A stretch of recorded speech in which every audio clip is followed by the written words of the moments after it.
when I touch down. Got a whole series on lockdown. If they looking for me, tell them pipe down. We up to the test. You want hang with the best. We had direct take. Let's go. What's going on? We back with another episode of 25-10 for the win. I'm your boy, DeSean Jackson. I got my boy. Shady McCoy, you know what it is. What's the deal? Hey, this is a big one right here, man. I got my boy, man.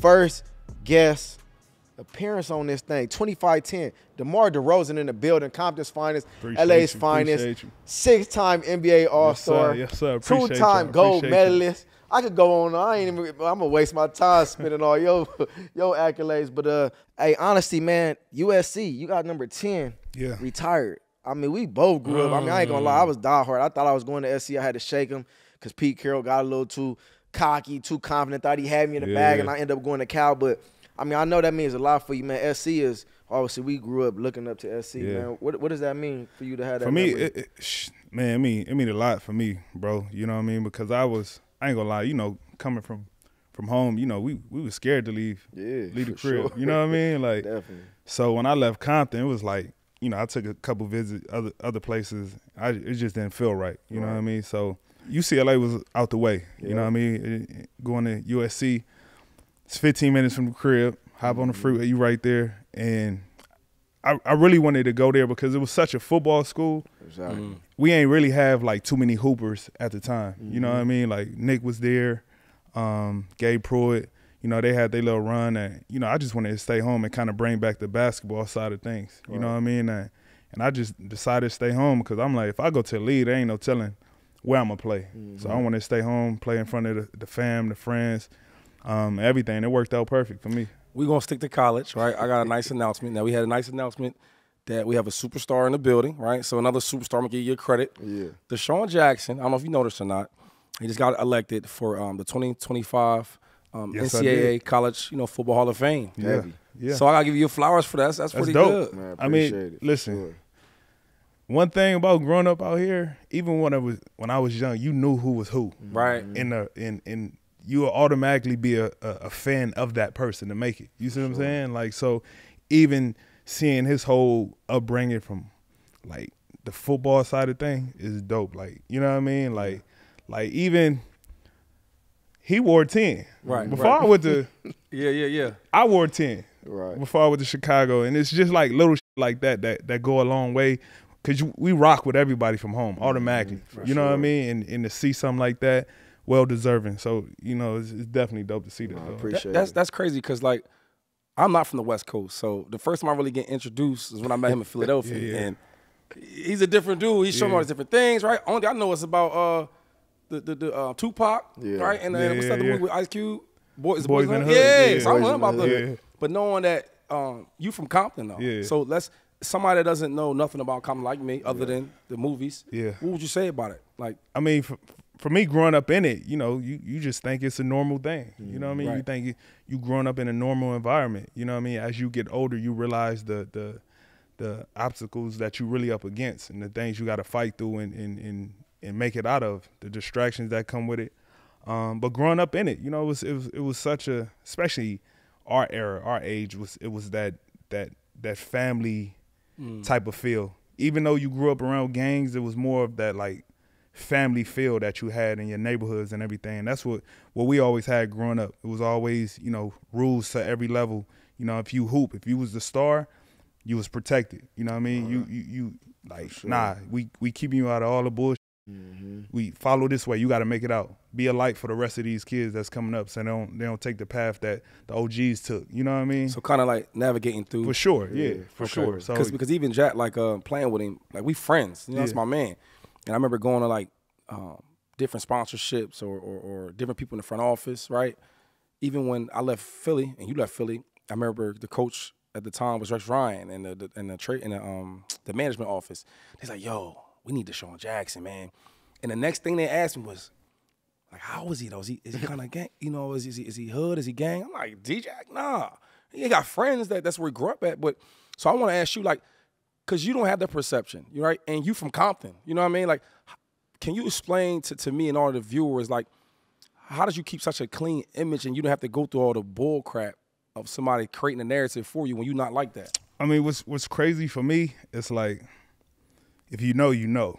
You know what I mean? Okay.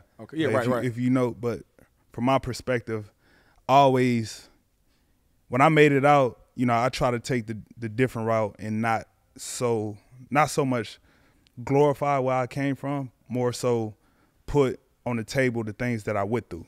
You know what I mean?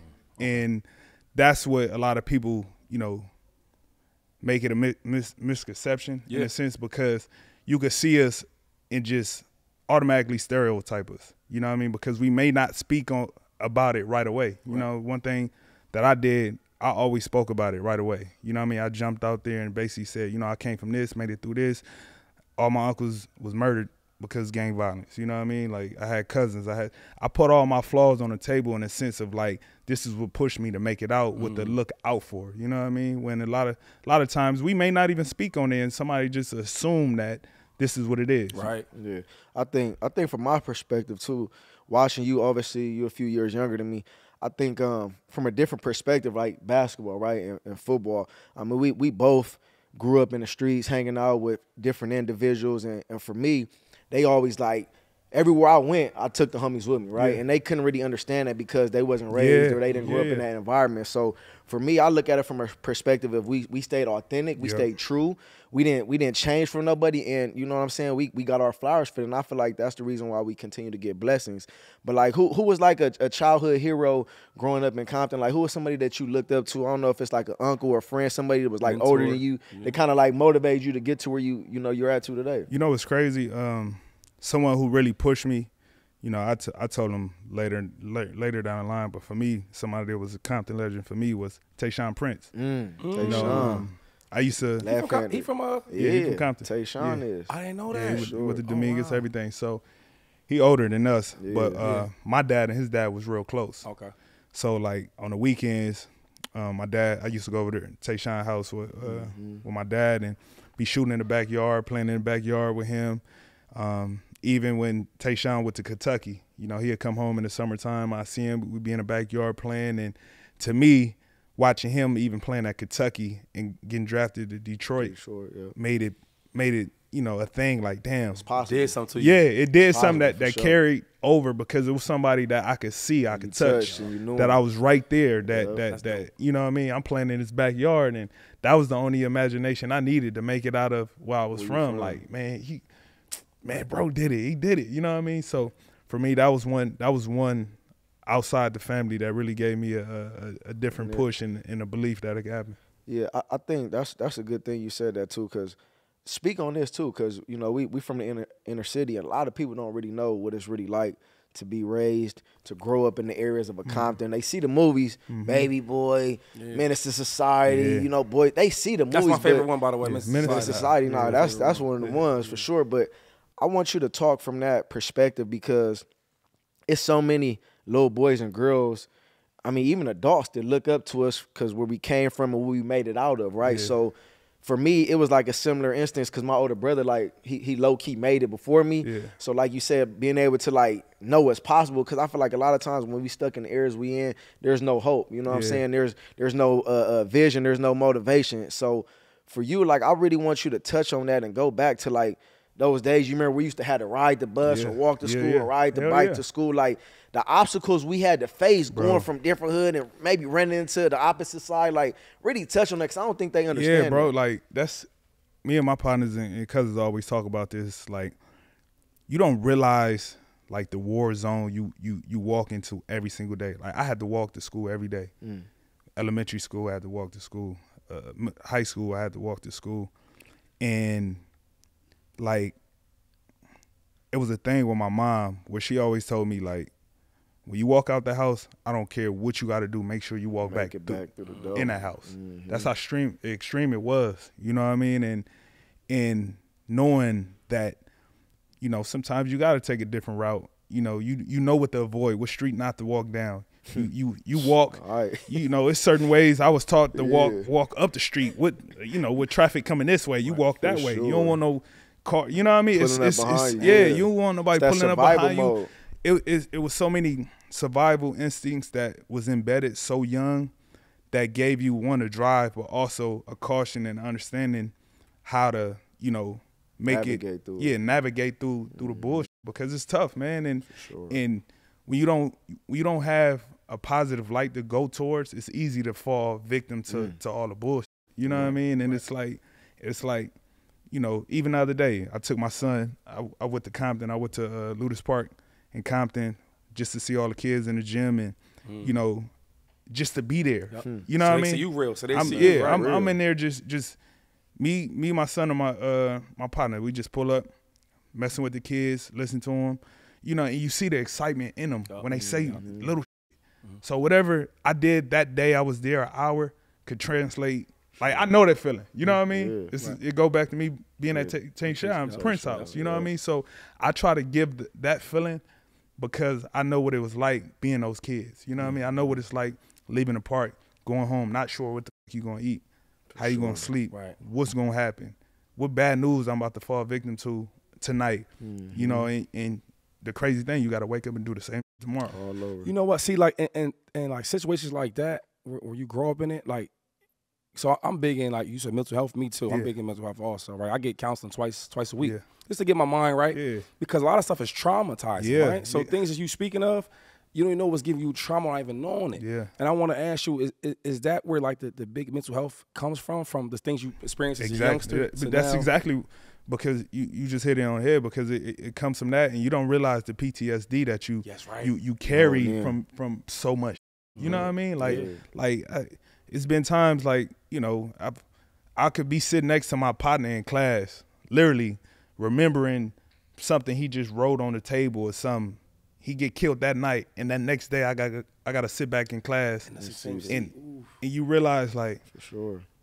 But the day carry on. You're like, damn, bro, we come numb to like we kids. This is not normal. You see what I'm saying? Like my brain haven't even fully developed yet, but I'm normalizing a person not even being here. And that's causing the trauma. That's causing trauma, and sometimes we don't realize that later down the line. You know what I mean? Because you realize, like, you know, growing up, you know, our defense mechanism as man is, you know, how you walk, how you talk. You know what I mean? And not showing that other side. And not showing that other side, because now you dealing with a whole different type of insecurity that's really fucking with you. Now you when something stupid happens, you on 10. You know what I mean? You on 10. You ready to crash all the out. Other stuff is kind of it's building up. You know what I mean? I feel like too, as men or as young adults, you know, young boys, we're always taught, you know, you got daughters too. Y'all got daughters. I don't got daughters, so I got two boys. Give so her that me, love. Give her that little love. It's like the love you gonna give your daughter when we get hurt or something happen. Get up, me straight. Like ain't nothing wrong with you. You feel me? But the daughter, you like, oh baby, you alright, you alright. You know what I'm saying? So I feel like that's kind of like what we've been like installed as a young kid. Is just like, and it's crazy too, cause like I remember a situation with my kid's mom at the time, like a few years back. We going through our little issues, and you know, she called me, and like her grandma died one week, and then like another week later, her brother's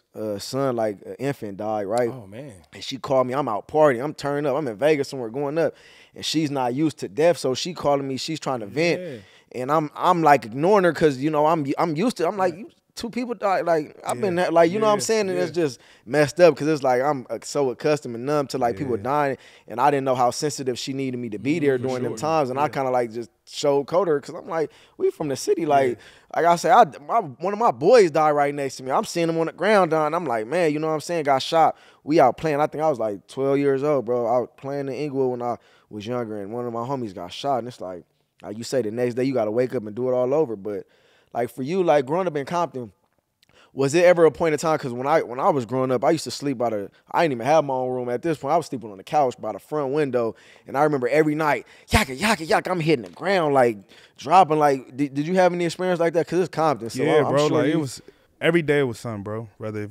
you hearing the helicopter, there's been times, you know, school got locked down because somebody was running on campus with an AK. You know what I mean? At Compton or at Compton? Compton. Wow. You know what I mean? Like we had so many of those instances to where it was like you just get to a point where like, yo, this can't be normal. Right. You know what I mean? Because it happens so much to where you will hear a gunshot and know exactly what type of gun that was. as a kid. Right. You know what I mean? Right. Knowing like somebody getting off with it. You know what I mean? It's like those things aren't normal. You know what I mean? So that's why even coming into the league, me just trying to be so much on the mental health side of things and coming from the inner city, knowing exactly what it's like, because it took me till I was 26 years old to really realize what it was for me. You know what I mean? Like, and it took me back 10, 15 years, 20 years before of things that I went through that I just kept sweeping under the rug. You know what I mean? So even all that, like I want to stay there because that's major, bro. Talking about the mental health part. So you got a book, right? Above All the Noise. Yeah. And I'm trying to put this in context of, is that like something that everything I experienced as a youngster, then I get older, right? And I'm still kind of putting that to the back, the things I've traumatized from a kid. And then now you have a voice to really talk about your experiences and how to get over things and mental health.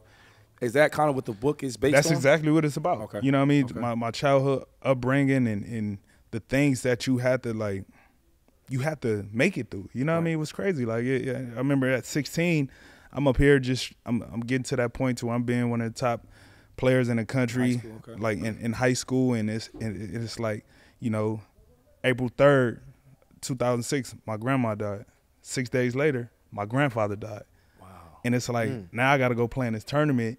You know what I mean? Everybody want to see the top prospect. Yeah, everybody want to see the top prospect, and you look over and you see all these foreign coaches with shirts on, and it's like, that's deep. You have no clue what I'm going through, but it makes me feel like I'm an animal in the zoo, like, and it gives me like a certain type of resentment towards people that I gotta carry, but it comes out on the court.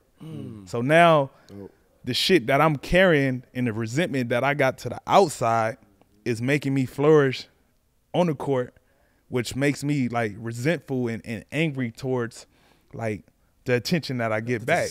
You know what I mean? So it's like now you got to try to focus on how to stay above all the bullshit. You know what I mean? Let me ask you, as far as like, and I'm going to go back a little bit to the community side of it, because I know how you are in the community growing up. You know, Compton, went to Compton High, for those of y'all who don't know.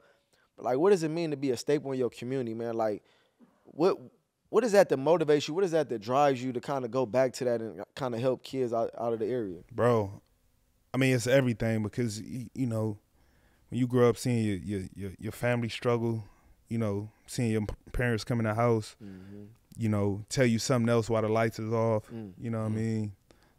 Being excited just to light up the candles. I ain't even tripping the light off. Right. You know what I mean? Those feelings, you know what I mean? Appreciating what a fucking bologna sandwich tastes like, just with mayo and bologna on it. You know what I mean? Like, those moments of knowing what you have to go through, like, I never forget that. You know, for years, it was probably until 3-4 years ago, they had tore my high school down. They built a new high school. But I made it a thing. Every summer I worked out there. Right. And I used to let kids come in there and watch. Used to come in, you could watch my workout every day. That was my thing. All of August, I would go and work out at my high school. One, just to remember that drive of me making it out of there, and two, just to show them how hard it takes to make it out of, and you can see it. You know what I mean? I like that. Because you see it. So that was always something for me that I hold dear to, because, bro, it's so much talent that comes out of the fucking inner city that get overlooked. You know what I mean? Whether if it's sports, entertainment. You know, I was talking my man the other day about that. Like, you know, you look at somebody like Kendrick, like one of the biggest stars in the world. You know what I mean? He comes from Compton. You know what I mean? Like this. You telling me the biggest rapper in the world comes from Compton? Right. Then go down the list. We got Dre. I got a lot of come. You got Game. It's so many people that comes from this place. So you got to tell me it's so much more amazing shit that could be unlocked here if we had the right resources. You know what I mean? Right. Because we got so much greatness that come out of it. So for me, that's what makes me just always just want to rock with my city and bring light and always be one with it, for sure. Hey, you talk about K-Dot. Because, you know, just a few weeks ago, he back, me and my boy Ari, he talking about the West is back. You know, he back. East Coast rap. So, you know, he always talk about we back. But I want you to speak on that, because obviously grew up Compton, got a relationship with K-Dot. You know, shout out my boy Kendrick. You played in Toronto. I know you got a relationship with Drake. Yeah. During this time period, man, of them going back and forth and throwing shots, going back and forth. I know who you rocking with, but just tell me, like, what was that feeling like when they was going at it, and what you feel about that rap beef? You know, it's crazy from a fan perspective. It had me locked into my phone. Like, God damn, damn, what's next? Because you got two of the big dogs finally going at it. For like, sure. I've never seen no shit like this. Right. We never seen nothing to the extent of like, I'm talking about. You know, we hear a song here, one song here, and that's that. But to hear one song dropped and 10 minutes later another, like it's like yo, like, you know what I mean? For like, we in the squabble, you know what I mean? But it was like, from a fan perspective, it was amazing to see, because everybody want to hear Kendrick, everybody want to hear, you know, that side of Drake get brought out, and to see the two giants collide, you know, from a fan perspective, it was dope to watch. It had me locked in for sure. Fuck it, give me your take. Who you had in that? Who won, you saying? Yeah, I gotta ask him, because I didn't want to ask him because I already know what he gonna say, but I just want the people to know. Like, I think we won. Oh, West. You know what I mean? Right. Yeah, like, the culture back. Because it's you know. It's like he woke up a sleeping giant. Is it fair to say?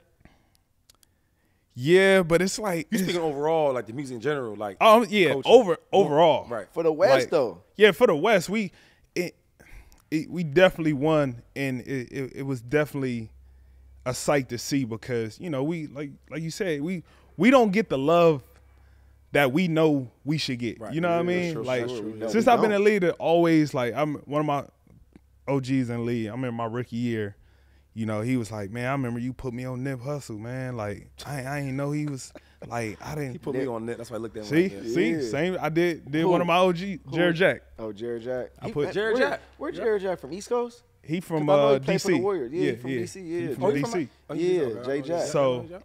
So I put him on my rookie year, and he always used to say, man, I thought LA dudes was weird, man. Like, that was always the thing. And I always used to get mad about that. Like, yo, why y'all think this? He said, man, y'all wear Chucks, khakis, y'all talk funny. Yeah. And then why y'all feet always pushed this way, though? I be like, Jack, you walking bro, straight. It's crazy, bro. It's the same shit. Everybody say the same thing. That's what makes it funny, though. Yeah, dude. You know what I mean? Until you really realize. So to culture, see the culture of what we really are, you know, and finally getting, like, some respect on it, like, it's dope. Like, I gotta always ride for the coast, you know what I mean? But I think who won overall, like, it's you overly gave fans what they wanted and more. Right. You know what I mean? Right. Like, you couldn't ask for nothing more, you know what I mean? Hey, Snoop Dogg said that. Just asked about the rap battle, and he was like, you know what's crazy? He said we all won because Kendrick don't really rap all the time, right? He got the best of him. And Drake, sometimes with Drake, he give you how much love CDs and give you too good. He said, so now it brought the standard back up, where now you can't just mumble rap through everything. Now you got top tier rappers. Now you got it. If the big dogs doing this, all that bullshit, it can't be no more bullshit. Right. You know what I mean? Mm-hmm. Like, you had the two biggest dogs going at it with no excuse. See, that's crazy. Like, that's competition to me. And I feel like a lot of the game and rap and in sports, you from that old school type where it's like you compete at the highest level, right? I read something that you were saying how, like, a lot of these cats nowadays they don't got that passion. Yeah, they don't take their craft serious. And you can see it. Now I don't know you at all. I know you from just playing, but I remember watching you even because I played in Buffalo, so I used to always go to the Cavs and Toronto games, right? And I'm like, damn, like, bruh seemed like he really into it. Yeah. Even Kyle Lowry, like, you know, being from Philly, that toughness, like, he brings that passion.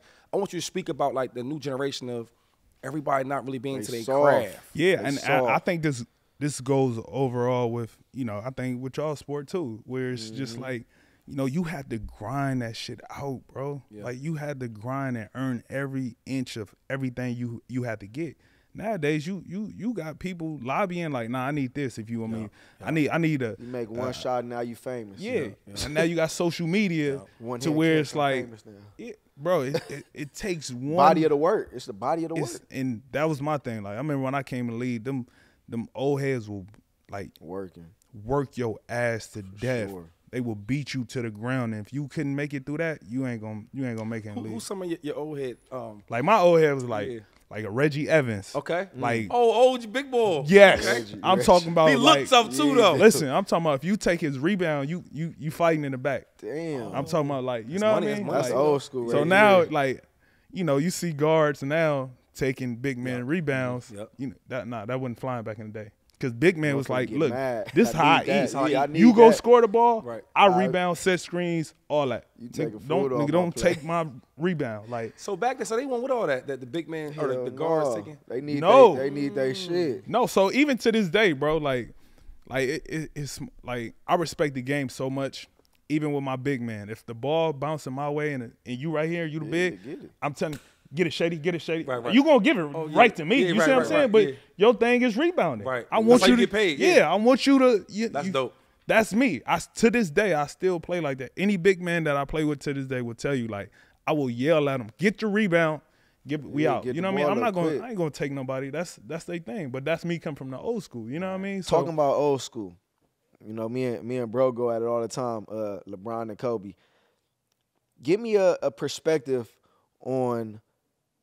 I don't want to ask you who you like more, but just give me a difference in the two players, right? Because I think the young era of the generation, a lot of people go with LeBron. He's bigger, physical. He's been playing so long. He got all these points, 40,000 points, which we all understand. But I'm a diehard Kobe fan. I grew love up. Kobe. Mamba is like, Mamba and AI is who I looked up to growing up, and that's who I looked after my game. So I want to ask you on specifically them two players. Like, what's your take on them two dudes? So one, Cole was forever be my number one for me. Me just too. for Likewise. from Cole was you know what I crazy. mean? I Like love Cole, too. Cole from a sentimental, emotional part, from a mentor part, and Cole was like my imagination when I was 6, 7 years old. Like everything I seen him do, I wanted to do. Right. You know what I mean? So he gave me that imagination that I needed to want to hoop, to want to do the fadeaways, to grow the afro. Oh, that's where you get that mid range. You get a little mid range. all that. Like okay. like, everything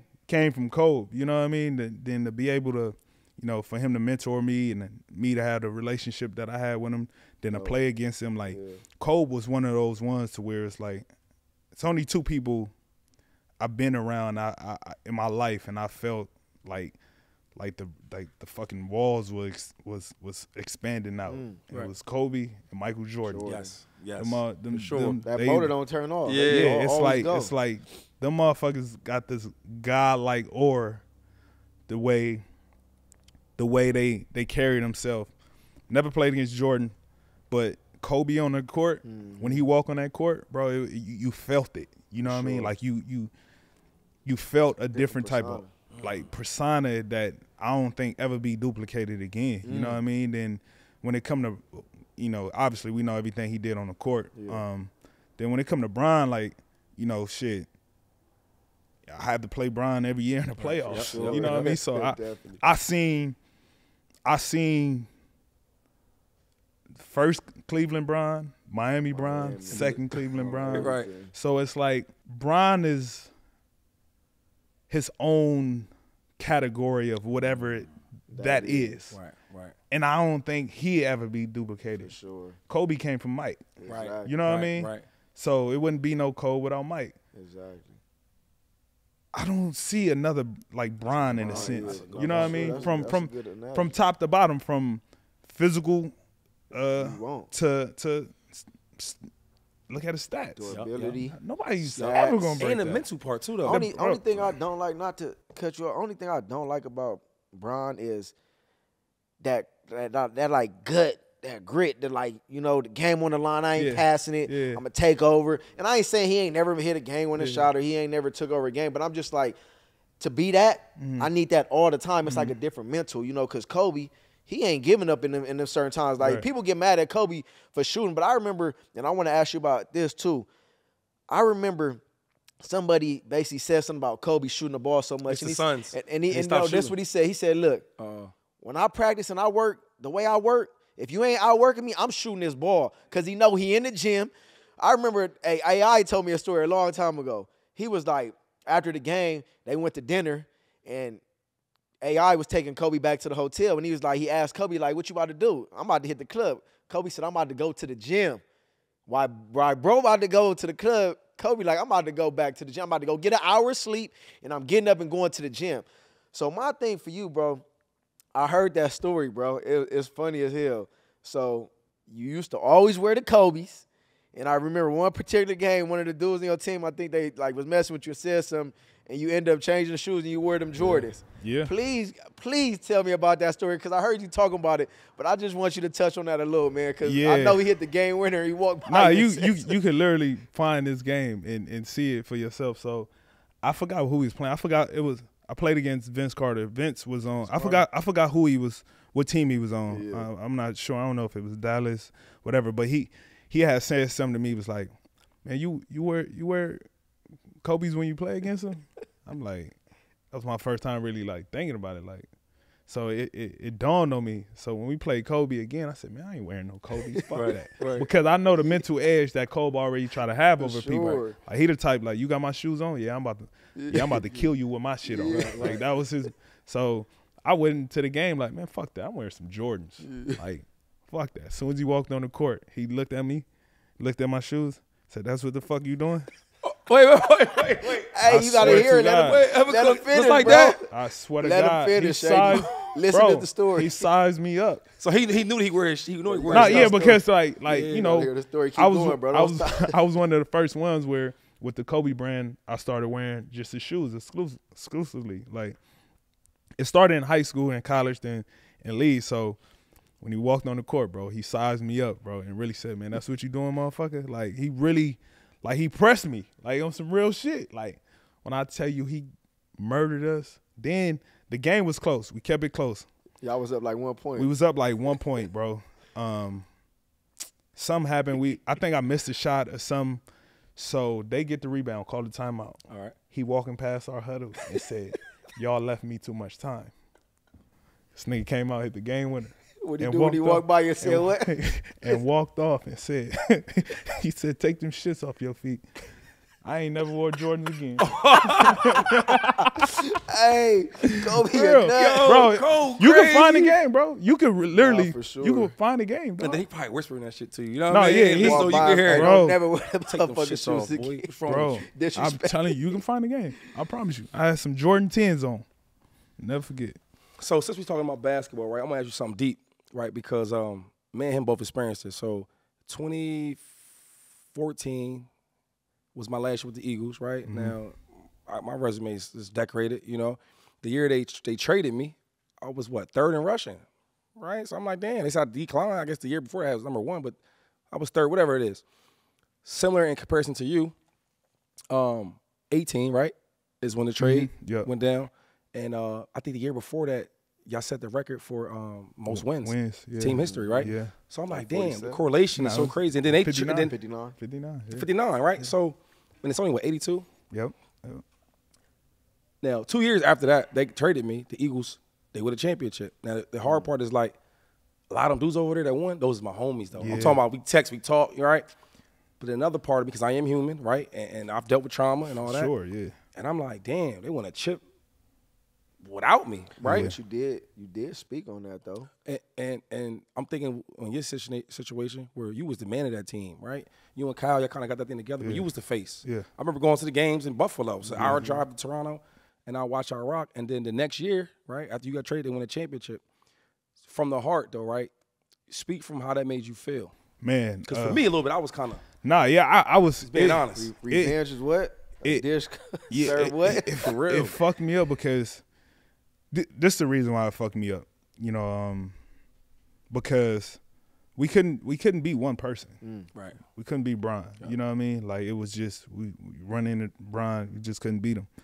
So the year when I got traded, Bron left. Oh, he did leave. He went to the West. Yeah, he went to the Lakers. Got up out of there. So I was more so mad, like, give it one more shot. Right. Give it, if we had one more. In my mind, that was the whole thing. Like, man, we got this shit now. We gonna win it next year. That was the whole thing. Before I got traded, because Bron left first before I got traded. Right. So the whole thing was like, bro, we winning next year. Ain't nobody gonna beat us. I already had like in my mind like how hard I was about to work out everything. Sure. Oh, the person we was losing to, we good. So when I got traded, that's what made it hurt even more, that me not getting a chance to see what would have happened with Bron not being in the East. You know what I mean? How did that the trade? How did that happen? Because that was in the summer. It was in the summer. Yeah. So it was in the summer, and I was out. Wanted to free up that money. You know how I go. Yeah, it was one of those things to where, like, I guess they had to make a decision, because even that year, our Coach Casey won Coach of the Year. Coach of the Year, yeah, right. He won Coach of the Year. He got fired. They got rid of him. I know that. They got rid of him. Now that was first. crazy though. He won Crazy. Coach of the Year though. Yeah, and then you got rid of him. Crazy, bro. Crazy. So get rid of him. I think it was like a month went by. Then that's when I got traded. So when I got traded, You didn't know about the trade, did you? Nah. It caught you off guard. Oh, Nah. so you have no idea? Or nothing? Bro, idea. no, It's almost like- because I'm thinking, like, you know how, like, when something go wrong, you got to put the blame on somebody. Yeah, So I'm right. like, damn, they got Coach Casey out of here. Oh, You see what I'm saying? right, so right. I'm thinking, all right, that's gonna be their excuse. They put it on Coach, which was unfair from my point of view. So I'm not thinking they gonna do something else. The whole discussion from top to bottom was like, we gonna win this next year. Right. That was the only discussion. Y'all was top tier though. I remember Yeah, that. like I made second team All NBA that year. Like, everything was like, all right, we need 1 or 2 people and we good. Right. That was the whole discussion. Next thing you know, I get a call in the movie theaters. In the movie theaters. In the movie From your agent, like, yo. Nah, from the GM. The GM. Oh, okay. So he called me, but I didn't answer because I was in a movie. So I'm like, I ain't answer. So first thing I go to Twitter, shit, seeing if something on Twitter. I'm like, what the fuck you calling me? Right, for? right. So when Hold on real quick. That's just the player in you though, right? yeah, that's the player. Yeah. You go like, So hold I'm on, like, let me see what's He ain't going never on. call. He ain't Well, never yeah, make like, it's late too. Yeah. I'm like, man, what the fuck? So I didn't answer. I said, man, I'll hit you when I get out the movies. Then he was like, all right, cool. What movie you watching? So I'm thinking it's light now. I'm like, Yeah. Oh, yeah, yeah. I'm like, it ain't nothing. I'm thinking some other shit. Enjoy the whatever. movie. You're right. So I get in the car. I'm about to go to fucking fuck, man. What's that pasta place that be open late? Boston Nova. Boston Nova. About to go to Boston Nova, get something to eat because it was late. So I called him back. I'm in the car. He said, yeah, man, I just want to let you know, traded you. I hit the driver on the shoulder. I said, stop. Pull this motherfucker over. Hold on. I just got out the car, bro. I just walked down the street. I'm walking down fucking, Hollywood? What's that? Pico? Just walking down Pico, bro. Sat in front of that Del Taco. For real? You was by yourself? By myself, bro. Ooh. I sat in the fucking drive-through on the wall for like an hour. Like, Shit. what the fuck?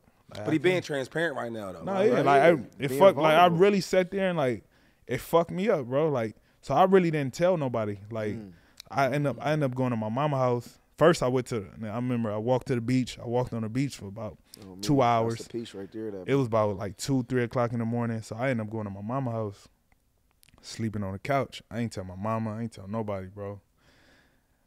I woke up the next day because he called me and said, man, it's going to come out tomorrow. Right. So I didn't want to tell nobody. So, bro, I turned my phone off. I went to sleep. When I tell you I woke up to a fucking, like, Because everybody see it now. everybody. Like, it was on the TV. My mom, I heard, what woke me up was my mama screaming because she seen it on TV. Oh, right. Like, what the fuck's going on? Like, I ain't want to say nothing. Yeah, I ended up leaving my mama's house and, like, just try to figure it out, bro. So now going from that part, so now they in the finals, right? Mm-hmm. Right. And I'm sure you at home watching some of the games because I've been there. When they I was, couldn't watch. I mean, no. I ain't gonna lie. Go back to the piece though, because I feel like you left Philly 2 years, right? Yeah. And then 2 years later they win. Some of them guys was on the team. Kyle Lowry, This Fred VanVleet. I got traded. 8-9 months later, they won the championship. Yep, That's what I'm saying. So talking about the trauma and everything that leads up, because you know Right. we play this game for them rings. Yeah. You know what I'm saying? And I know you spoke on a little bit, Man. and I know you have too, about like you felt that championship has something to do with you. You know Yeah. what I'm saying? Some of the guys that was there was with you. You kind of helped. You know, y'all built that camaraderie. Like, how personal did you really take that, bro? Man, I took it personal. It took me a while to get over it. Like, that's why it's so easy. It for do. me. That's why it's easy for me to talk about it now. Like, Yeah. I don't feel no way about it or whatever. But it's like, in that moment, it fucked me up because it was like you worked so hard. This is a place you wanted to be. You put everything into it. Everything was centered around me. It was like, it was this. Like, it was like, so to see it And I think 90% of the guys that was still there was guys that I played with the year before. So, you know, me talking to them and hearing them, like, even before that, I remember when I first went back to play there, it fucked me up because it was like, yo, god damn, they fucking, like, it was the craziest, like, for 2 years in a row, every time I went back and played in Toronto, they gave me a fucking tribute video. And it was like, yo, this shit is, like, you don't realize how much you do for a place until you go back. So that there fucked me up. So the lead and go in the playoffs and, you know, they win it, it was like, I couldn't watch it. Right. I couldn't watch it, bro. I found every excuse to be gone and not stay busy type thing. You got to. Like, stay, like, you know what I mean? Like, because, like, it was driving me crazy. But one thing that I did appreciate when they won it, every single guy that I played with called me. Yeah, that's dope. Check like, in with you, man. Like, they FaceTime me and told me, like, bro, like this you. Like this, you know what I mean? So that happened, and they had the parade. I remember the parade. People was holding up signs said, "We did this for DeMar." Like, it was like, you know what I mean? Shit like that. I mean, you think, and they trying to help you. You like, yo, I feel even more you doing that. I ain't gonna lie. So that whole time, it was messing with me. But, you know, looking back on this, like, you know, we all go through stuff for whatever reason down the line that you know, it makes sense at some point. But in that moment, And another thing is, real quick, like, people don't understand this, that Toronto Raptors, right, they represent the whole country. Yeah, it was, you know what I'm saying? Like the LA Clippers or Lakers is for LA. You know what I mean? For California. I ain't gonna lie. I got a little taste of that, man. I don't know if you remember, but I was playing for the Rams the year they won the Super Bowl. I was killing the first couple games. I was balling, and out of nowhere, McVay was just like, like, you just, it ain't fit. You know, we got Cooper Kupp doing all this, that. I'm like, bro, you begged me, you know, because I was with him in Washington. I'm like, you begged me to y'all lose Brandon Cooks, and, like, you come tell me, like, you going to be the perfect fit, be our deep threat.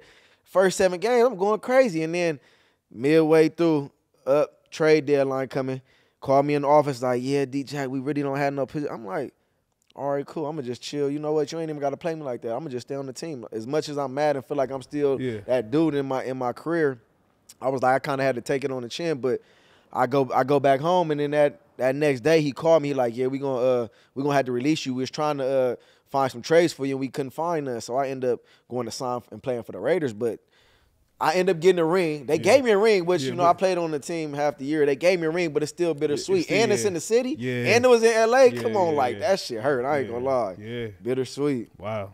See? It's crazy, bro. And it's crazy when he said that, like, when he told the driver to pull over and start walking. When I got traded, dog, man, I went to work out, and I'm not even a workout dude like that. I mean, I worked out, but it's probably like 8 o'clock at night. Yeah. And I left and just started working out and just was trying how does this happen? Yeah. Because, yo, for people that don't know, right, going up to Toronto, like, yo, you was the big face. You was the guy. It was your team. Yeah. Right? And same thing, Eagles, I'm like, how the fuck you getting rid of me? Like, y'all crazy? Yeah. Right? And then all these thoughts. So then when I'm congratulating dudes on my teammates, like Fletcher Cox, like all these dudes. And I'm like, even texting felt funny. Yeah. You know what I mean? Yeah. And I was battling with that, right? Because I had to even see my counselor, like, yo, am I jealous? Am I, you know what I'm saying? Because I'm happy for these dudes. Yeah. That's why I think too, a lot of athletes like ourselves, you know, there was top players, and, you know, you still to this day are top players. Tough, bro. Yeah. People at home and our fans don't really understand, no matter how much money will we go through accolades, we still go through real shit. That's some real shit. I'm glad we even talking on that, because a lot of players from both sides that I even know, like, personally, that don't get the voice to speak out, really be affected by a lot of shit that goes on with a career. What do you mean like, both sides? Like, you know, football, basketball, okay. like people, you know, with trades, and, you know what I mean? Like, I had one player come up to me and was like, he told me how fucked up, like, mentally he was, and how the league drove him to having a drinking problem. And he was like, he never drunk in his life, but he was like, man, I got drafted. I was a top 5 pick. And, you know, next thing you know, I look up a couple years later, I've been on 3, 4, or 5 different teams. And it's like people looking at me like, man, what happened to me? And, you know, I'm trying to settle in this one place. I got a family. Now they telling me I'm this and this. I'm like, man, my girl end up leaving me because I'm not stable. I'm this. Like, it's so much stuff. Yeah, like it's so much shit that happens from a career that could fuck up and like throw somebody off. Like, especially on the court. You know what I mean? On the court, personal life. Because we human. We human. Like, and people forget that. People don't see that. You know what I mean? It took me a whole year, bro. This is just us since we just rapping, right? As not even athletes, just dudes going through it. Yeah. I went to Buffalo. They rip up my contract in Philadelphia. I get traded. They gave me a whole new contract, right? So you thinking, man, he tripping, but he ain't tripping. He got new money. I'm a running back at the time. They gave me 16 in 1 year, right? I think overall was like 26 guaranteed. So I'm solid, right? That whole year was the worst year I've ever had. I was dark. I remember not having a good game in my mind, right? Not caring. I'm a real competitor. I mean, he'll tell you I hate losing everything, right? And I remember like going to play Philadelphia, like it didn't even feel comfortable. Yeah. So then the next year, I remember my pops was like, yo, you gonna let these people change who you is, right? Yeah. So that's when I had to get out of that shell. But for a while though, like, because if you saying the 2 years going back was weird, that first year after I left Philly, I didn't even feel comfortable in the Bills uniform. Yeah, and I never even told nobody that. Yeah, for sure. Yeah. I think that's huge, man. Honestly, it's all trials and tribulations to life. That just shows you, regardless of what profession, how much money you got. We all go through. If I get scraped and I bleed, we all bleed the same color. You know what I'm saying?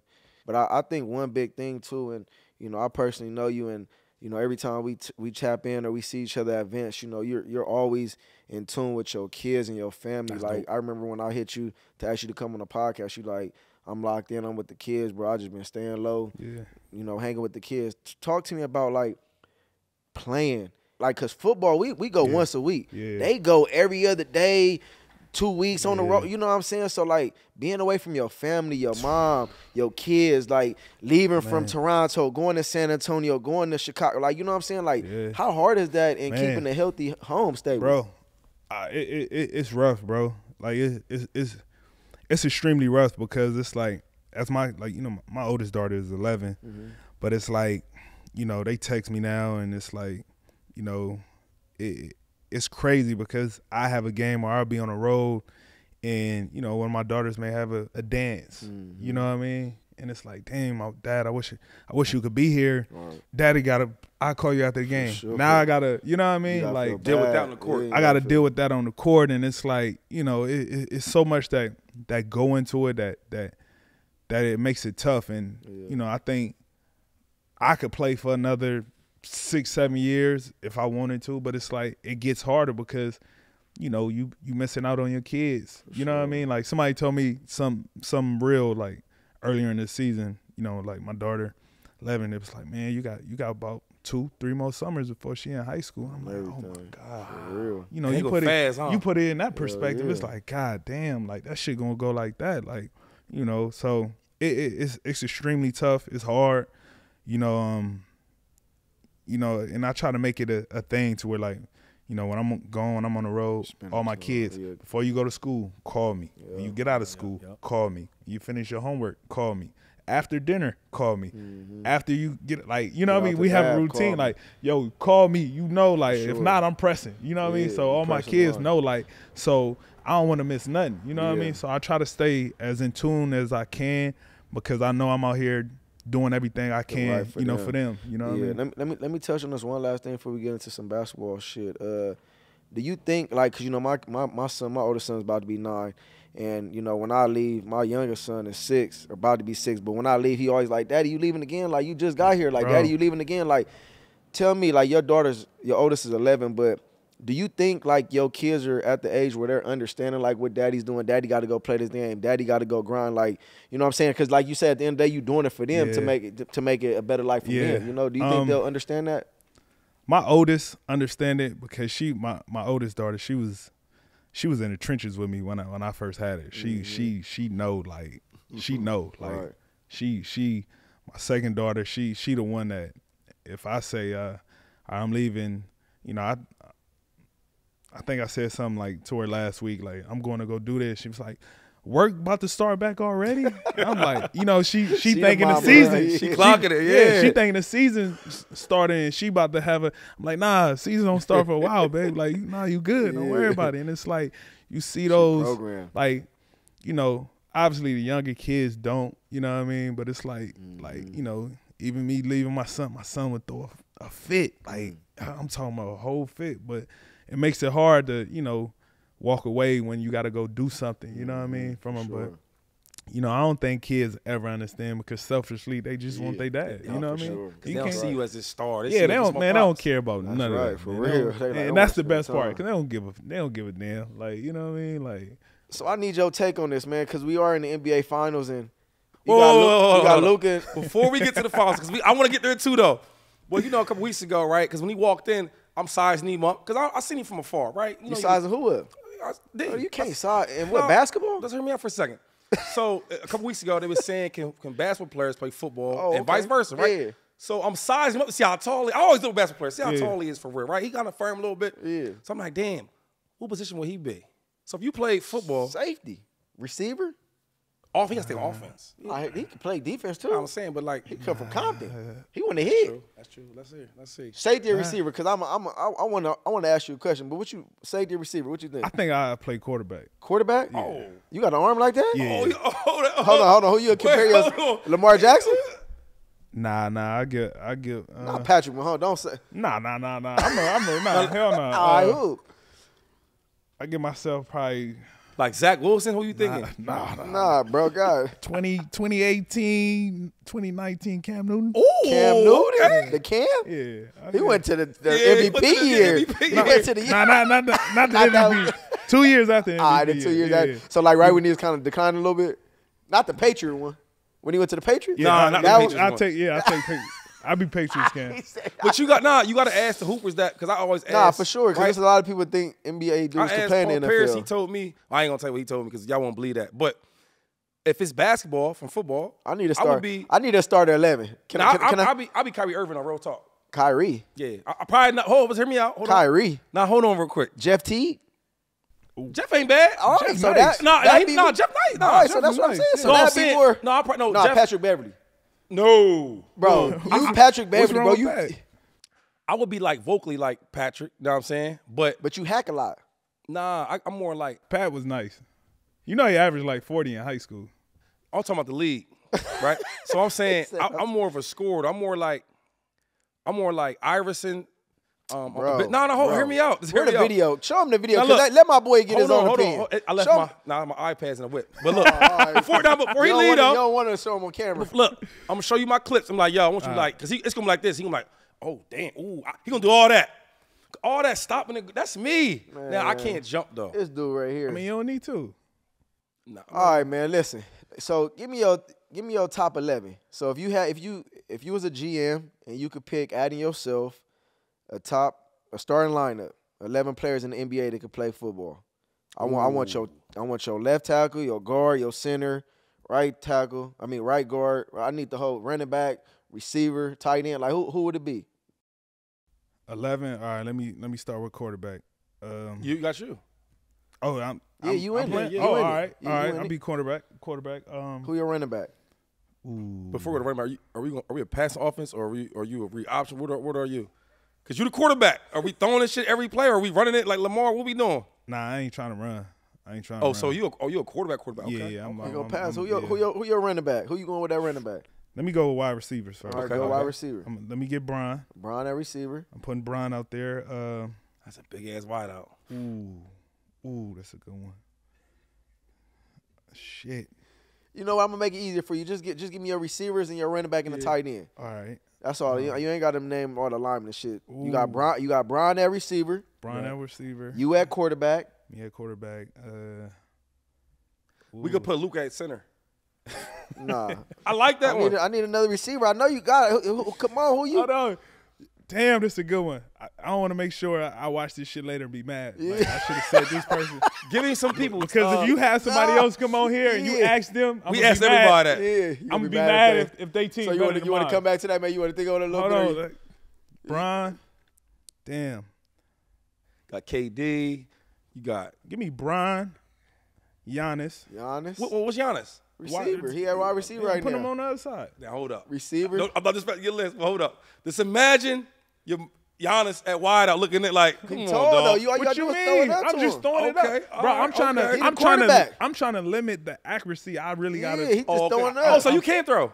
I can't though. Okay, But okay. I'm saying I ain't no like Tom Brady. Okay. All right, Okay. I need two more. I need your running back and I need a tight end. You got two receivers. You got Brown. You got Giannis. You got you at quarterback. I need a running back and a tight end. Who your running back? My running back. Ooh. Now he gotta be like 6'1" and down. He can't That's be what I'm saying. 6'3", 6'4". Give me Jalen Brunson. Jalen Brunson at running back. Running back. That is a good one. Jalen Brunson. Big body. Yeah. Who you got at tight end? One Tight more. end. I need another big body. AD? I got one for you. Randall, Julius Randall. Nah, I'm picking AD over that. Hey, decent. Man, He is soft. yo, I'm in the huddle. I got. Can I need somebody to block? Give me Draymond. Tight end. Draymond Green. Oh, I like that. I At like tight that end? tight, Yeah. tight end. That's my boy. I like that. But you one. did see his video with Yeah, he was he was terrible. Hey, no. So, what we gonna do though, man? So, who would you pick if we was going to basketball? Give me your top. to play football. Yeah, give me your top five All right, if we going basketball. Or should we do football players playing basketball? No, that's what I'm talking about. Okay. Your top All right, five. so you got point guard, you got Shady McCoy, right? Yeah. His draft comparisons like Kyrie Irving, right? Oh, okay. You got shooting guard. I'm going with AJ Brown. AJ Brown. Yeah, big body, right? right, Because I'm doing a lot of shooting. I need somebody to go to the lane. AJ Brown. All right. Who your small forward? Small forward, right? I'm gonna go with what's the big dude that's going through the divorce that's crying on social media all day? What? Dan, what is it? Dan Waller, right? Damn, why Before you, the why you divorce. getting that? Nah, Getting because that he bird crazy. nah, Niggas he on getting Instagram. We gonna cut that or we gonna leave that? I'm gonna leave that. He going emotional. He crying right? a lot right now. Yeah, but I'm saying before the So cry. you want your shooting forward to be a crier? Yeah, you know what? That's a good one. Let's take him off. Yeah, let's take him Hey, off. fucking cry. Tight ends. Oh, I'm going Kelsey. Kelsey, I like that. At And the he play three, hoops. at the three, who Alright. your four? Okay, 4. So now we getting a little bigger, a little taller, right? I'm gonna go with Your boy AD can't make it. who? Aaron AD. Donald, he can't point. He be a little. Nah, he can't play. He's too aggressive. He's too aggressive. I'm going with Trent Williams. no. That's the My baller. man from Cleveland. You don't throw him out there, Miles. Ooh, Oh, Miles Garrett, my Miles power Garrett. forward, and then my That center power forward. is Trent Williams. Trent, I like that. Yeah, and then like my that. 6th man of the year, DeSean Jackson. Let's get it. Get Let's back. get it. Let's get it. I ain't gonna lie, you gonna win like 20 games out of 8. We playing defense first. Nah, I'm fucking with you. That's a good solid. lineup. That's Solid, solid. right? No, that's solid. All right, get into the Finals? get in your All right, NBA look, finals. so That's crazy. before we That's get gonna to be the funny finals, right there. So my picks is right because you know I gamble, right? We talked about this off air. I'm putting all the money on the Mavs, right? I think this. I always talk to all my basketball dudes. I'm gonna get your number because I need to ask you about different things.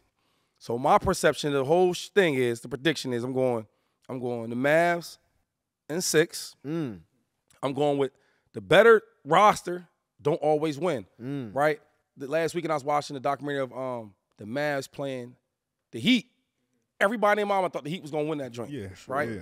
But the team that's playing the best, in my opinion, is the Mavs. I look at JB, who in my opinion is the best player on the team, and the most talented player is Tatum. You said who? JB, the best player on the team, in my The opinion. best over Tatum? Yeah, and I think Tatum's the most talented. But hold on, real quick, Can we ask him about that? before we ask him, and I think that the reason why they're gonna lose is because Tatum is in a slump, and when the big moments happen, I don't never see the dog in him, right?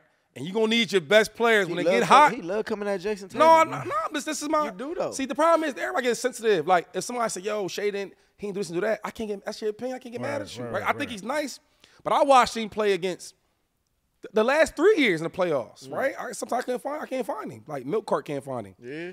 I look at when they played the Warriors against Steph and that Warriors team, they should have beat them. Who? Boston. Ball should have beat them, bro. Should have beat the Warriors? Yes. I watched Draymond Curry. Green. You talked about your dude you had. That's my man, bro. That's my opinion. It's my opinion. I don't want to offend nobody.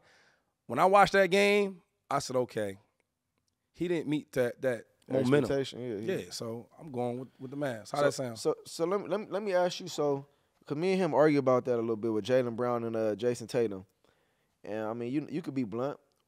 What player you like better out of them two? It's so hard because it's what you looking for. You know what I mean? It's talent. I'm just saying, like, overall talent. Like, I mean, talent. Tatum is incredible. You know what I mean? He's amazing. But JB done show the dog in him. Sure. You know what I mean? Yeah. He getting somewhere. Yeah. Like he definitely showed that dog in him that I don't give a fuck. You know, that won him. You know, shit. What he got the MVP, right? They got it right. Eastern Conference. You know what I mean? And I also thought he should have made a All NBA team. You know, with how he been playing. You know, and I think you need that too. You know what I mean? Yes. When you have two stars on the team. You know what I mean? Like even when I played with Toronto, like Cal was the asshole dickhead Philly. He tough too though. Yeah, he tough. I was more so like I was chill. You know what I mean? I didn't say much. I did. You know what I mean? So sometimes you need that balance, and you know I think it's that time that both those things come together for them. You know what I mean? So your take on the NBA Finals, and I want to get into after your take on this. I want to talk briefly about like a 1A player or a 1A and a 1B or like co-star 1A and like similar to him and Kyle though. We talked about that. So give me your prediction, and then we're gonna get into that. So what's your prediction on the NBA Finals? Man, I say it go 7 games. 7 games. Who gonna crown that? Who bringing that crown home, man?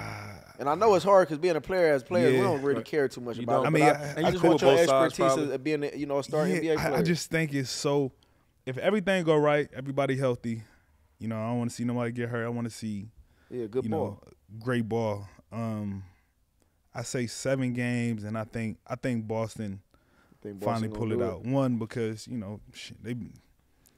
they do. Yeah. You got Drew on that team that. Drew's nice. Yeah. He nice. He know what it takes, and I think with those guys being through what they've been through the last couple of years, I think it's that time. JB, I don't know where his ceiling's at. He gets better every year. Tatum, if I don't see him play for a whole year, I can predict what his year is gonna look like. I think we know his ceiling. Is that safe to say? It's so hard because even if JT has reached his ceiling, his ceiling is better than. I'm arguing 97% of the players that's in the league. I would agree with that. You know what I mean? I would agree with that. Yeah. So he's in the league. He's in the league up there though. He's in that small percentage where not too many people is up there. I'm not arguing. And that's coming from a star. Yeah. I think if JT ceiling is where's it at now as him being a top 10 NBA player, for sure. Can't argue that. There's nothing wrong with that. All I'm saying is that Jaylen Brown is not a top 10 NBA player right now though, my boy. But what I'm saying is we don't know where he's gonna end up at. That's what I'm saying. Right. Man, anyway, so we're going to talk about this 1A, 1B, or whatever the hell you want to call it because, we talking about the other team now. He said. Yeah, I said it. Kyrie Irving is a 1B and Luka is a 1A. And I said, how is that possible when both these guys are top of their position, right? So for you, like, what do you feel about that 1A, 1B? And I know you played on teams before where it was multiple stars. Yeah. Is that safe to say, like, it's a 1A, 1B, or like as 2 stars being in 2 different positions where you're top tier, like a Kyrie Irving is a top 3-point guard, safe to say, in the NBA right now? Yeah, you shooting guard. When Kyrie plays shooting guard. I wasn't dissing Kyrie. No. I know exactly what you mean. I think it's more so like what makes them great is the maturity of a Kyrie, knowing that Luka, this is your team. But let me fall back and let you play that role. And whenever I'm needed, I could go win a game for you, or I could go hit this game-winning shot. Thank you. So I think that's the beauty of what makes a great 1A and 1B is that you can't have 2 1As. Right. It ain't gonna work. But that's a great point he said because it's the maturity of him already being in that position where he's like, I've been on a team where I have somebody that's the guy where they're doing this. Yeah. Why you think Kyrie's gone? LeBron kept going where he at? Because it's never gonna work that way. And it's not. You see it. It's little shit that probably a lot of people don't realize. You can see Kyrie when he started the game. I remember the last game when Luka just started killing them. It's like Kyrie would get the ball, a rebound, throw it across court to Luka, and he'll run to a spot and wait. Yep. But when it's his time, he knows. You know what I mean? They both do that, though. Yeah, they both do it. But that's what makes a great. And they take turns. Like Luka, typically he goes first. Yeah. and then late in the game, second half, then Kyrie goes. You know how hard that is, though? And I just want to speak on it because, towards the end of my career, I started, kind of not playing as much, and they just want to put you in the game, and you cold, and they want me to expect me to run 4-2, and my hamstrings all damn near not warmed up. So that takes a lot to not be able to be in a rhythm and automatically get the ball, and you got to go hit a game-winning shot. So that's different, you know what I'm saying? And I just want to ask you, like, being a guy like that and having 2 stars, is that some type of, like, understanding you got with the other star? Or is it like, this my team? Like, because I know he said basically, like, it's Luka's team. But, like, in Kyrie's mind, do you think, like, he's thinking that this is Luka's team? Yeah, but this is probably a little secret I could tell you about a guy like Kyrie. Kyrie is the one, like, if you got to do a test, he don't just study for one subject. Right. He will master every subject. So when that subject is called for, he gonna ace it.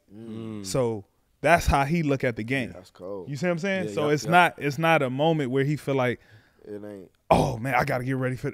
No, he knows the moment is something. Just like when Ant said he gonna guard Kyrie. You have a person like Luka, like. You heard that? I already know. Yeah, I already know. I already know. You see what I'm saying? Exactly. I already know, like, Kyrie, It's on. I take it from there. You know what I mean? That's what the great ones do, and it's a feel with it automatically. But I interviewed Kyrie probably 2 years ago, and he was saying like, yo, he got out of some of that he said probably talking to Kobe a little bit to getting his mind right, but he said he left Bron, right? He said I ain't really telling nobody I just left. And he's like, I want to have my own thing. Yeah. He said, I remember in Boston, he said he called Bron like, yo, I want to apologize because now I know how hard it is to be the one leader. For sure. That shit is hard. And then you see him now with the mask. He's so much more grown now. Because when he talks like the team, he's saying how much of a leader he is now and the growth. So when you talked about like, all right, I'm getting traded to the Mavs, right? Because I was telling DJ like, I'm not saying 1A or 1B exactly, but when I'm coming to your team, that it's not exactly. It's like I know the role. But when you said that, now it's not exactly. Yeah. Huh? On this episode, now it's not exactly. I mean, because he was asking me like, yo, like, who's the one guy? I'm like, yo, if you ask anybody, they gonna say the one is Luka, but that don't mean Kyrie still ain't. Man, Kyrie in his mind, he not saying he not the one. That's what I'm telling you. And without Kyrie on that team, they not where they at. So I get what I get what you're saying, but at the same time, we were them guys. He's still that guy. So like, I don't care if he go play with LeBron right now. He not gonna be like I'm 1B. He gonna in his mind. He always got to tell himself I'm 1A because that's the mentality that he got. We not gonna settle being that type of alpha. That's what I'm saying. If you that alpha, you're not gonna say you 1B. It ain't gonna work. You're not wrong what you're saying. You got to be 1A. But what he's saying is it ain't gonna work if you got two dudes 1A. I understand that, but that's a different level that he's telling us being in the NBA where it's like, if we on the team together, you not gonna look like, oh, this is my team and D Jacket. Like it's football, so it's different. But like, I mean, we ain't gonna argue. No. That's the same you said it last week. Last week he argued bro. He's like, man, you gotta they went through me. If I was calling you, we got a few more topics to get to before we end this shit because I want to end this shit right. I think a lot of people, man. Because they always talk about the Ruckers. You know, you hear the Ruckers. Yeah. You know, a lot of dogs. Don't hate on the Ruckers. No, I see you with your New York. I see you with your New York. I mean? But a lot of people come to L.A. for the Drew League, man. You was raised up under the Drew League, man. So talk about the Drew League because I played on a few teams one time. I just see you in there a few times. You know, I'm like that too. You know what's up. 10 points? It don't matter. You know what's up. That's why I want my boy to talk about it because there's some dudes in there that could probably play in the NBA. Talk about the Drew League. Yeah, the Drew League is it's been such a staple.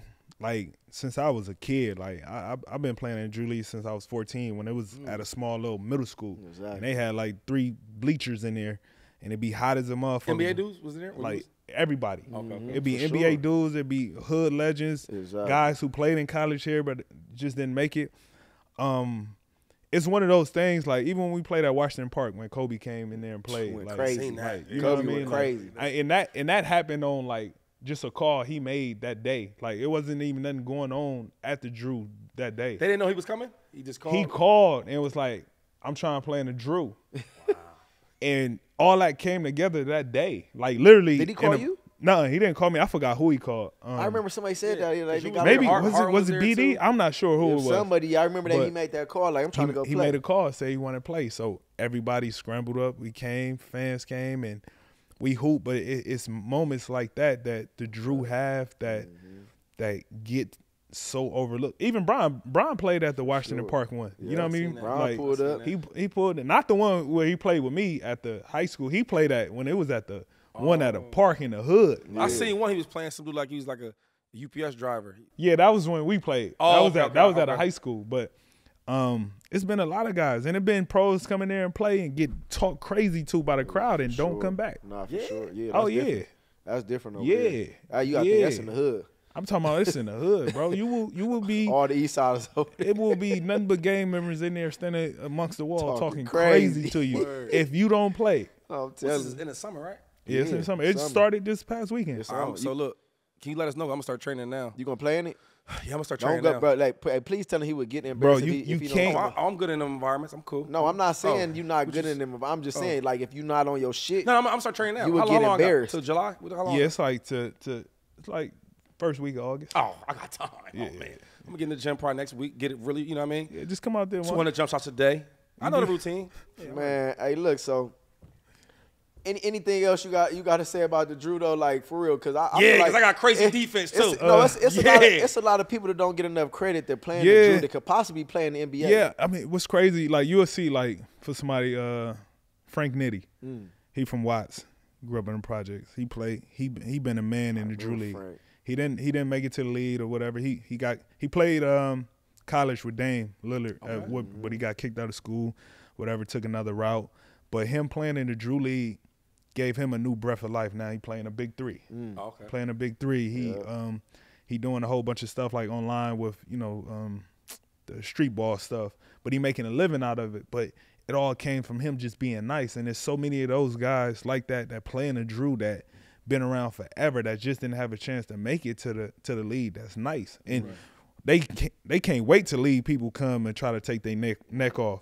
So they could, you know what I mean? Especially NBA players. But when you in there, right, you ain't going 100%. What? I remember I had one of them. That's the difference. Bro, I remember I had one of my old players come with me to the Drew League. Playing around. And played. He said, bro, why is you taking this shit so serious? Yeah. I said, bro, this is a reputation thing, bro. What are you talking about? Bro. It's a this is it's a mindset. This is what? Nah, real shit. I'm not about to have whoever on this team go back and say anything, bro. Like, DeRozan what? Bro, like I take that shit too serious, bro. That's why sometimes I be thinking about dudes like trying to play too hard, and you know what I mean. Man, Kobe went in there and went crazy. He foul you the same way, then you got your homies in the they taking that shit serious.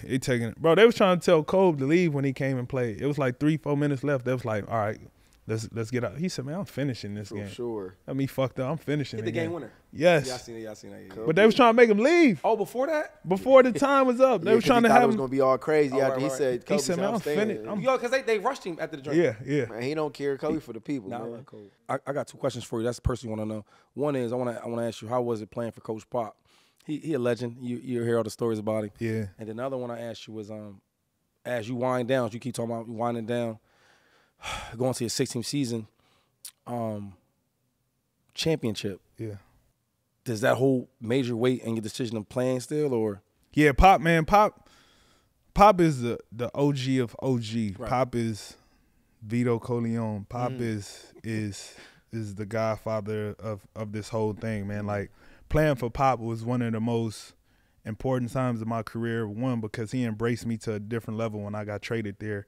Because when I got traded, I wasn't answering nobody calls. Pop called me and was like, man, I didn't trade you. I traded for you. I want you. Like, he said that first and foremost. So that kind of like broke the ice on a whole different level. And like, Pop, like, bro, he like the realest individual I ever been around in a sense, man. That dude is like such a caring, empathetic, smart, like intelligent, like dude beyond like I could even like express, bro. Like, dude did a lot of real shit for me outside of basketball that showed me a different side of life. And like, Pop forever will be one of the realest, like, with it. You know what I mean? We see him on TV, he'll be acting serious and all this shit, but Pop is a gangster, man. Pop is one of the ones, bro. He's special. I love him to the death. Like, I wake up some mornings and Papa just text me random, like, love you, kid. That's Andy Reid. Yeah, go do something to make you happy today. You know what I mean? Like, that's how he talk to you? What? Like, Pop. Like, I never told this story. I tell y'all this shit. This some real shit. This breaking news now. Like, this some like some real shit. Like, I've never told nobody this story. Like my pop had passed when I was playing in San Antonio. Sorry to hear that. Appreciate it. So I had called. We were stuck in Charlotte. And I had called the GM like, yo, bro, I'm about to fly home tonight. I'm about to try to get a plane out of here. I gotta get home. My pops just passed, right? So I called the GM. I didn't want nobody to know. I didn't want to be all in the media.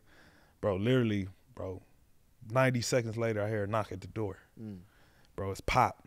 Wow. Bro, Pop sat in the room with me and cried with me for about 2 hours. That's real. Like, you know what I mean? Yeah, He's like, man, I'm not leaving until you leave. And that just showed like the person who he was. You know what I mean? Like, so he took the coach out of it. Basketball. Bro, I'm your guy now, right? Man, he sat there and cried with me, bro. Like, you feel me? Like, I've never told nobody that story, but that's who Pop is. For sure. You feel me? Like, that's the person Pop is. Like, even like shit for my book, he wrote the foreword for my book. For real? You know what I mean? That's with hard. no problem, That's bro. hard. He wrote a long ass foreword. He was like, pick and choose whatever you want from it. I don't care. Just, you know what I mean? But that's Pop. And you could tell what type of coach it is because, like, a coach that could, if you ever watch, a coach that can yell at you a certain way, right? I'm talking to the stars, and then the next moment be smiling with you. Bro, that's what? Andy Reid, bro. Yeah, So, same dope. shit. So, yeah, that was a little, I never told that story. That's I thought hard. that'd be dope. Appreciate Yeah, that. for Hey, sure. look, authentic. You already know. Raw. We ain't cutting nothing else. And what's crazy, he'll be mad at me telling that story because he never want Yeah. nobody. He don't want yeah. credit, bro. Nah, that's he what's never up. want credit. Hey, you don't do it for the credit. Never. You know, as you wind your career down, because we all been there, right? I mean, it's weird because you still playing a high level still, but You think you can stop him? nah. Okay. No. But shit, he can't stop me on the field. So I would never. I was gonna ask you that earlier though. You think you can tackle him? right now, though, No, real I'm shit, just right asking. now, I'm just listen, asking. No, like, hell no, bro. Listen, I'm cook. Listen, I'm like 4 weeks. I'm talking about. I'm just thinking about back in the day though. hell You no, can't fuck- hell no. See, that's the thing. Like, when that whole little debate was going on, like, I'm a realist when it come to a lot of shit. It's like, football players have techniques. I watched the game from so many. Like, y'all know how to fall, how to tackle, how to this, how to that. You know how to do everything. We don't know how to do none of that football shit. Yeah, but nah, I Like- will say this: y'all more skilled than we are. No, that's what I'm saying. I'm beyond. We more than we are. skilled, but Yes. it's like little shit like I done seen don't know bro football catch a field. ball and got Ray Lewis running at him and know how to What? like fall I'm a certain telling type of you. way. Oh, With us, yeah. bro, we'd do some shit and be out Hurt. 10 weeks. Yeah. Look, when Hey, but that when y'all be doing hardwood the is flop, when y'all be doing that hardwood. flop and stuff and all that, like that's an act. Cause I Nah, don't that shit believe. hurt. That nah, shit I don't do believe look no, like no. it hurt, Listen, though. I don't believe that basketball players that soft, right? I think that's part of the Man, manipulating some the of them rules. charges, I mean, some of them yeah, charges, it's- yeah, it's- but it's some all of them charges they be manipulation. taking look like that shit hurt. Yeah, though, bro. but you'll learn how to manipulate it because Right. you know it's turn before they hit. anticipation. You know what I Yeah. mean? You know when a nigga gonna bump you. You know how to sell it. You know what I mean? Little shit like that. Because I do think this though, right? Like they can't be that soft, and then I don't think they can take the physical part of it. Like there's times Man, right LeBron now, I get wasn't hit like in the so head. big. Yeah, No. there's times where dude. I LeBron get hit in the get rib, hit- hey, right? look, LeBron get hit in the head, and you think I he see died. it coming. So a dude hit me in the rib, boom, I feel it, but I bounce off. But I see these tools about to get me. You know what I'm saying? I know I'm about to take You it. preparing for it. You prepare. You know what I'm talking Bro, about. Preparing for it. no, listen, I don't I'm think a- they can take that part. Listen, I'm Nah, gonna keep it hell real. no. You ever seen us get hit in the head with a ball I see- and nigga be on the he said ground? with a ball. Man, LeBron be faking though. You see what I'm saying? You ever see that? Nah. You ever see us get hit with something that's A lot of that shit be So- fake though, bro. That's what I But- said. It be Because kinda, LeBron, I know. no, he's- it be something. He a act. It's some people who get hit, but they can't. My point I'm trying to make is like y'all get hit and gotta get right back up and run back to the shit. yeah. You see what I'm saying? That's what I'm saying. And you got somebody that could freely hit you. For sure. Like we could try to get through a hard screen and that shit hurt and take a second to get back. You know Oh, what I so mean? that be real when they do the screen? Yeah, Oh, a lot of shit be real. All that shit don't okay, be okay. fake. Sometimes a lot of that shit hurt, but my point being is like, look, I pride myself on playing every single game. Like every single game, bro. Like, so I get upset when I see people taking games off or not sitting out or lows management it'd be like I remember I got mad. I'm talking to my partners at the house. I'm like, man, he not playing because of thigh contusion. So it's like, come on, man. That like, matter though. Like, But like I do like AD, and I mean I just gave you a name. Man, they soft. No, I gave you a name so you know what type Soft. of softness I'm talking about. But I see him get hit. And Why everybody thinks AD soft? let me tell you why. Because he be on every time he fucking do the Lewis shoot. Yeah, I'm like, damn, that hurt. He be come on, bro. It's his neck, it's his back, his shoulder. I'm like, damn. Hey, I didn't see you go down a few times, but I ain't never seen you on the court doing all that sucker. And then he come back though. That shit be sucking, bro. I ain't even gonna lie to you. Hey, look, I gotta speak on that real quick before we end, because 25-10, we give you all authentic shit. Hey, talk about when you I ain't gonna lie, you thought you was playing football when you hit Jalen Green. Cause Dylan Briggs tried to come out. Why Dylan Briggs tried to come out? Oh, yeah, I seen that. Talk about that real quick, though. And his bro. face he was so serious. He was like, yeah. Hey, you smacked a little nigga. And you know what's crazy? I wasn't trying to hit him that hard. Like, I'm gonna be honest, I wasn't trying to hit him that hard. I was just trying you to mad like. from the play before though? Yeah, I was. First of all, like, I don't talk shit in the game because I take that shit personal, bro. Yeah, Like, I tell everybody like, That's that compliment. leave me alone. Just Don't leave fuck me with me. alone. We hoop. If you get off, do your shit, whatever. But everybody know me. No, I don't Shoot talk your shit. free throws in peace. Like, I ain't with all you know that. what I mean? I don't talk. I could be cooking you. I'm not gonna talk shit. I ain't gonna do none of that. But the moment you say anything to me, it's on 10. So I'm on 1,000. So like, what you smacked? Like I was just trying to like nudge him, but I didn't think I was gonna hit him that. Nah, you did not nudge him. And then when you did it, the compliment came out because his feet went like this. I saw he mad, and then you see his face. Yeah, what Stop. Dylan Brooks say to you though, bro? I seen your lip. I read lips pretty good. You know. I ain't gonna lie, I just don't like him. Yeah, I don't a like lot of him people either, don't though. I don't Yeah. Just be like so, and he be acting like he like that. And for two, don't walk up behind me. That's rule number one. Yeah. Don't walk up on no man behind them when they back turn. Like I don't like. I see what you told him though, bro. What you Nah, yeah. It's just. you gonna leave that out? I'm gonna leave it out.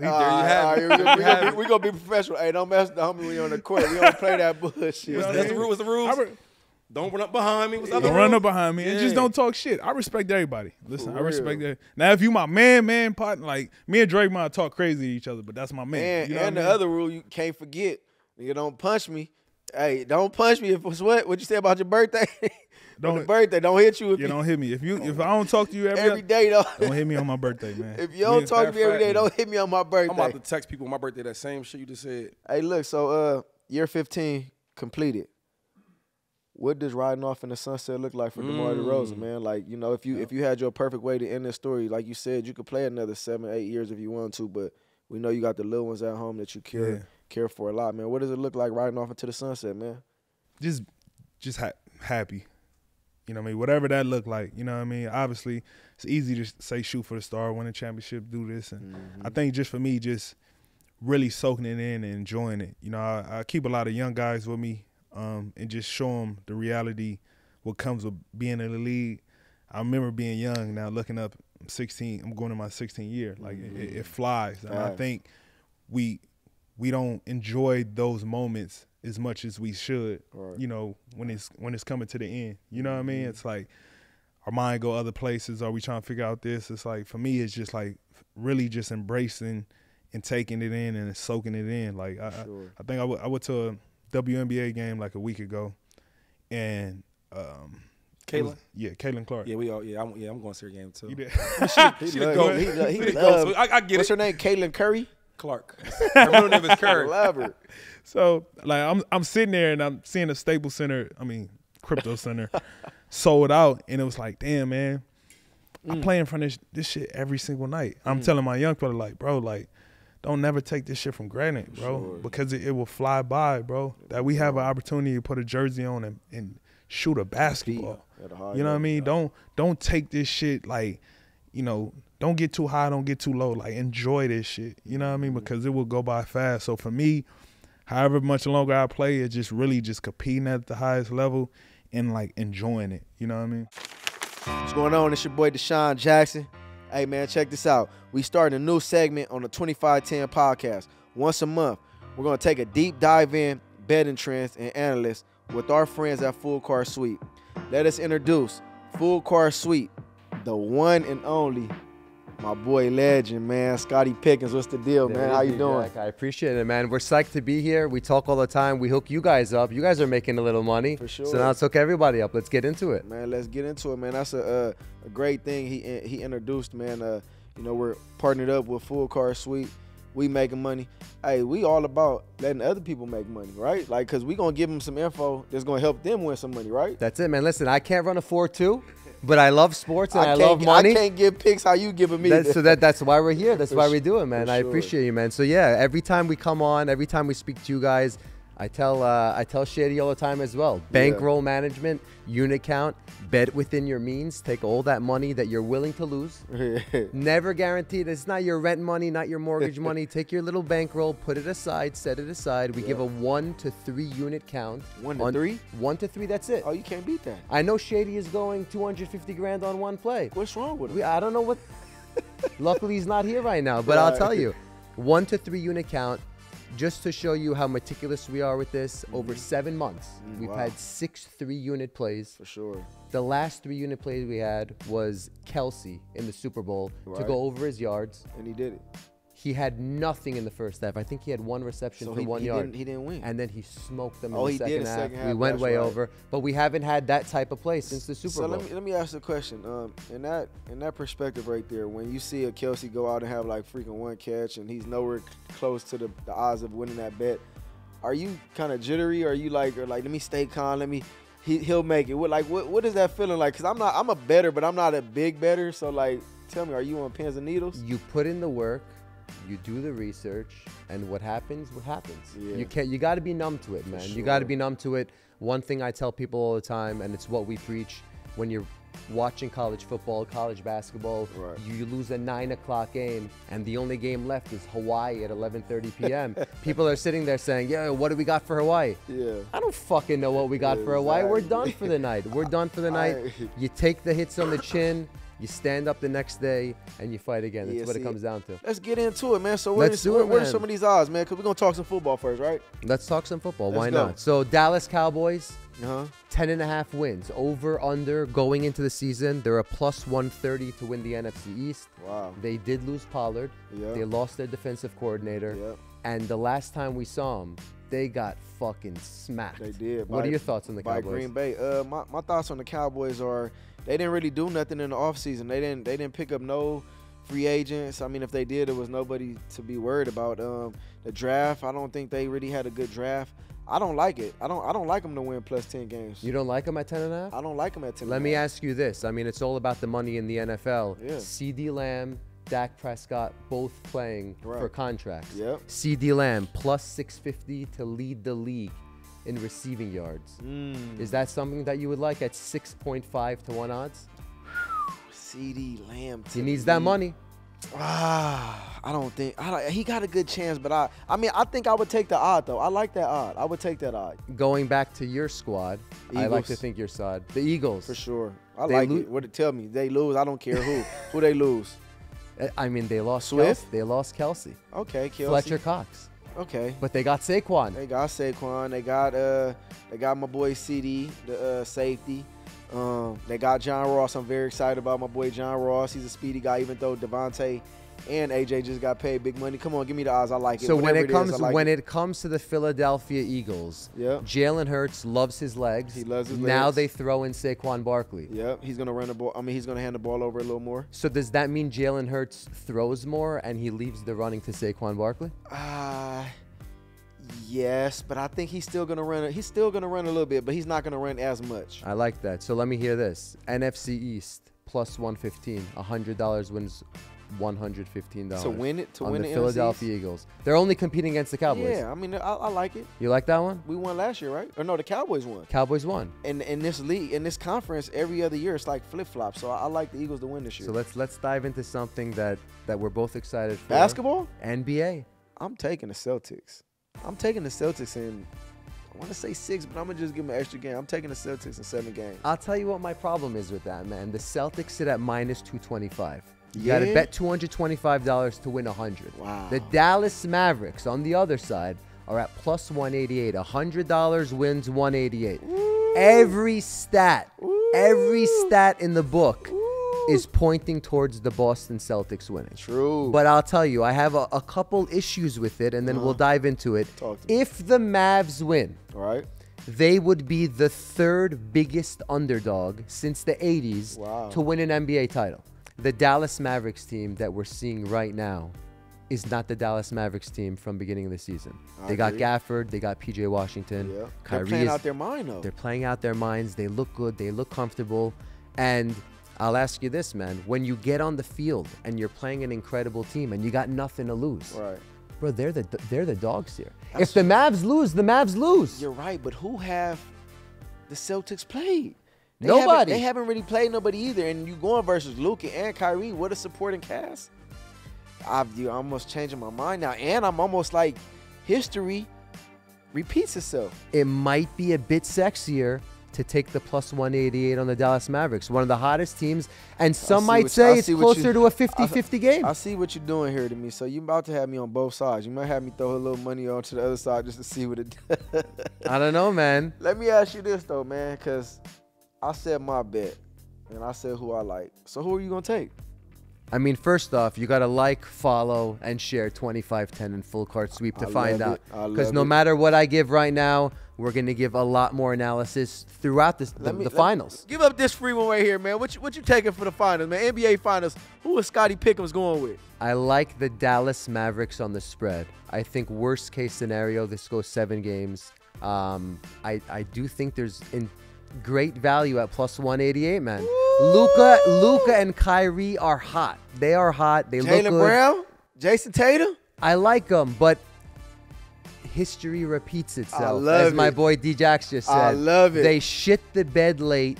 They beat the Pacers. The Pacers barely squeaked away from my New York Knicks. The Cavs were horrible. You right. And the Miami Heat didn't have Jimmy Butler. He don't want me over today, man. What y'all think? I think I'm going for it, man. Hey, I appreciate you, Scotty, man, for sure, man. It's always a pleasure, man. I appreciate it, man. Here you have it, man. It's your boy DeSean Jackson, Scottie Pickens, 25-10 for the win. What Full Court Sweep, man. Let's go, man. 25-10, Full Court Sweep, Scottie Pickens, D-Jax, DeSean Jackson. We're here to make money betting on sports. And there you have it on 25-10. D, appreciate you for having you, dog.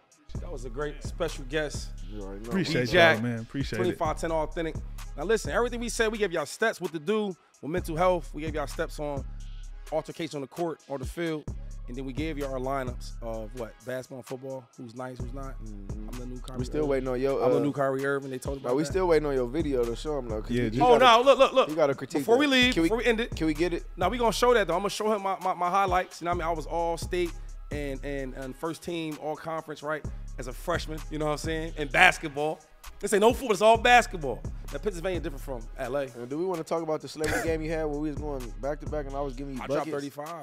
Yeah, I gotta see this. It was his celebrity game. I was. D, don't let him lie to you, dog. I was out there giving buckets. No, he was balling. He was balling. But he jacked. Like, so what's time? He's like 165. It don't matter. You know what I mean? If I ain't know him, you know what I'm saying? Yeah. I'd have gave him a nice crazy elbow. Look, hey, where we come from, no, what I'm saying, this is to slow him down. No excuses. This is slow him down a little bit. Hey, ain't no if he was young. I gotta we see don't this. do none of that. I gotta see these. I gotta see these. You gotta see these highlights, huh? 25-10. 25-10 for the win. Hey, welcome to Death Row. Like, follow, subscribe. Go on and hit the button below. We got more good guests coming for you soon. My boy Shady McCoy. We gone, man. We out. Welcome to Death Row. Yeah, okay. 4-0 when I touch down. Got a whole series on lockdown. If they looking for me, tell them pipe down. Look, we up to the test. You want hang with the best. We had the red tape. Let's go.